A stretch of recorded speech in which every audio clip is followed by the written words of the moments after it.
My people, woman when he born for different men, when pikin dey with for us, and woman when he born for one man, when government collect her children, which one better pass? Woman when he born for different men, she dey with her children, they plan future with her children. And man, when he born, you know they hear from a pikin, which one better pass? Leave her in the comment section. Hey! Good morning, good afternoon, good evening. I greet you all according to your time and according to your location. If today is your first time coming across Proud Mom Gist TV, you are highly welcome. Thanks for coming, thanks for taking your time watching my video. I so much do appreciate your presence in my heart. To my all that returnees, God bless you all for always stopping by to check on me. I don't take you guys for granted deep down my heart. I so much do appreciate your presence. If you be new here, say you never follow this page, Proud Mom Gist TV, follow the other page, Fearless Proud Mom Talk Show. What are you waiting for? Join the family. Follow me on my page and subscribe to my YouTube channel so that anytime I upload new video, you get notified on the bell. You got me? So, my people, na simple question I call you to answer. Yeah, for this page where we did so, they talk about different things, everything they happen for you. You know understand? So, before I go for the question, my people, and they come across people, just they call my name. She not the shame. I suppose shame. Bros, woman when not the husband house. She do bola. She supposed shame. No. For me, woman when not the husband house. She not put left for street. My brother, my sister, when I don't see where woman when they pursue for husband house, husband they go night work. Before husband come, she carry long prick. She buy the man laptop. He give her 1,002. That same person, they laugh single mother when he just say, me she just enjoy herself. Single mother and the woman when he does mass when he shit, which one better pass? Second question. Woman where pikin dey with her, dey with for house when he born different children, born for different men. And man, woman when he born for one man, because of bad character, government collect her children. Which one better pass? Single mother when he born for different men, when pikin dey with for us, and the one when he born for one man, because of irresponsible life where she dey live, she's not qualified to be a mother. They collect that pikin, give him mama. Which one better? Give him papa. Government collect those children. Papa go fight time to collect those children. Instead of man to fight to collect children from to see her children from mama hand. If pikin dey with mama, now the woman they go they fight to take pikin from me, to even beg the man not the baby see her pikin. Now the woman they beg go snap picture with her pikin because of too much laugh. Which one better pass? Single mother when he born for different men, woman when he born for one man, they pursue and come out of her husband's house because say Akbekus not let her keep. Which one better pass? Woman when he not the husband's house, they commit fornication. Who says single mother not go to faga? Who talk am? Now when he just they talk, say single mother, be single mother will not get pride. I am not to get pride. I not beg man. I not just money beg man. Okay, single mother not supposed to enjoy. What single mother because I'm a single mother. I not go do. Abi? Ha! Una mentality too low, my people. Now today they start to see Bola and Bekus. Not be person. Man go work for night. He carry man come and see buy your laptop 1,002, give her 1,002 motor cash. When I'm not shame that one. Now single mother when not use the husband house. She just say me, she just test. And I just cry. When they cry. Woman when he born for different men, a man, irresponsible man. When he born one pikin, we not the hear from, he not get contact of that pikin. Which one better pass? Single mother children there with her. She they take care of her. They are doing well. They are participating in everything a child will achieve. And man, when he born one pikin at the age of 40 something, he not get access to that pikin. Which one better pass? Make una dey talk truth, my people.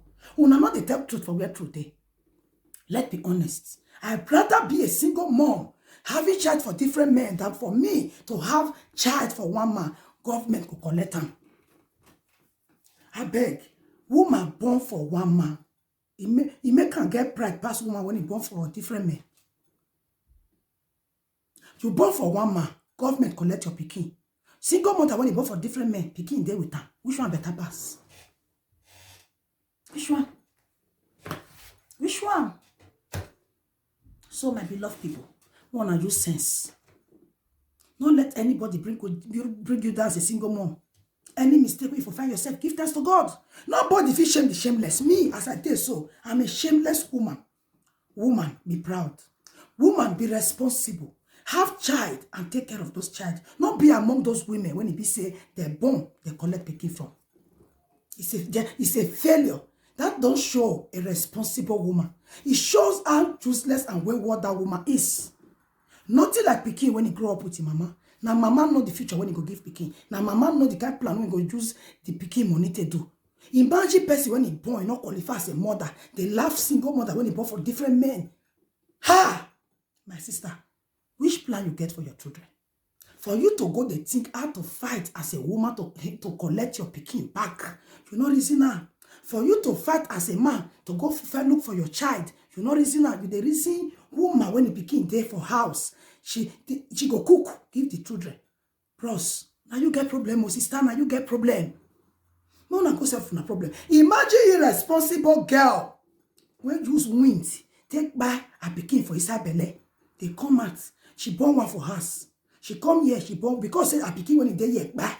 No. She come dey claim say she be innocent. If to say the one when he not by, how many men you don't born for a sister? You when you born for Nigeria, say born for here. Okay, now because my own day life, it dey with me. It can't make me not responsible. You are a useless woman. You are a useless woman. Okay, woman when not the husband house, they commit fornication. Who says single mother no need to enjoy? Woman, single mother to fuck make can say she not get class. And they see a lot of idiots. They talk for social media. She not be classy single mother. Need to be hard to carry. Shut up, my sister. Now you worst pass. Idiots. Shut up. Now na worst. Now what you do on her body? Now na take the laugh person.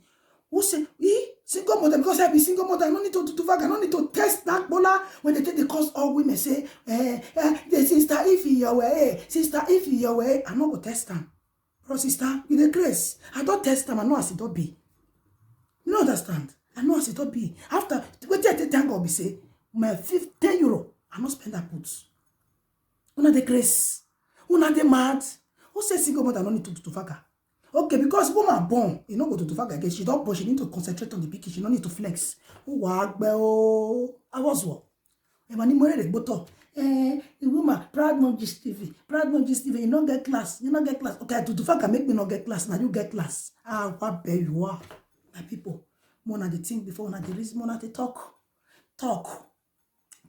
Waiting there is in single mother with your child. Take care of your child. Don't sleep with man in the presence of your children. Respect your children. To get boyfriend as a single mom is not a bad thing. You are free to have a boyfriend. You are free to have a boyfriend. You can have a boyfriend. If you try boyfriend, say the boy not ready, you're not ready to help you take care of pikin, they do your children silaka. Pursue am. Give time before you carry another one. To say single mother no need to friend boy. Now the grace. That one is just out of points. Single mother as humans. Single mother are humans.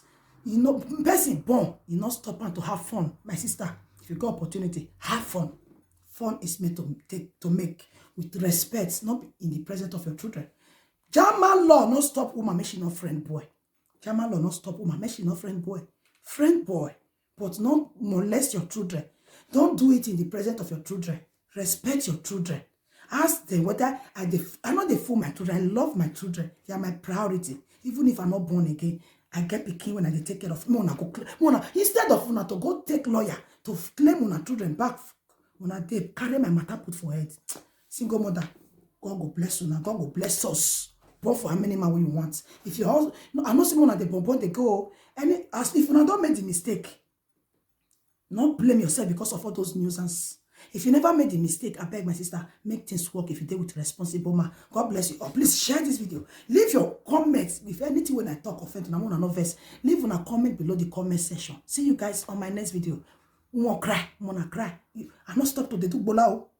I go still carry another one very soon. So who won't cry? So if you like, why worry? Idiot.